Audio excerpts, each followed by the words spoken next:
Hi, today I'm going to show you how to download and install opLYNX onto your mobile device. Let's get started. First thing you will have to do is download and install the opLYNX app. If you are using an Android device, then you will need to open up the Android Play Store app and search for opLYNX Mobile. The Play Store app will look like this. Press it to open it up. Once open, you will be brought to the search area. Highlight the search box at the top and enter in opLYNX Mobile. opLYNX Mobile will be displayed near or at the top of the screen.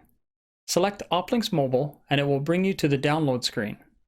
Select the install option and it will download and install it onto your device. For Apple users, you will need to go to the App Store and search for opLYNX Mobile. Press the App Store icon. It will look something like this. Once in the App Store, select the search option below. This will allow you to type in the name of the app you are searching for. Type in opLYNX Mobile and then select Search on your keypad. Select the opLYNX Mobile version by clicking on the area and it will take you to the download screen. Now you can click on the cloud icon to download and install. A small timer will start.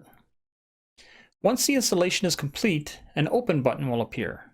You can now exit out of the App Store and navigate to the opLYNX Mobile app and open it up. Once the app has been opened, it will bring you to this screen.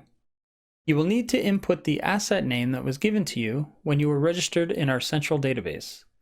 It will be something similar to this, mobile.johnsmith. Once your mobile device has been registered, you will then be taken to the login screen where you will need your username and password. Your username will be in the format of first name, last name. Once you have successfully input the correct username and password, then you will need to select a run. Once you have selected your run, the login button will be highlighted so that you can press it and log in.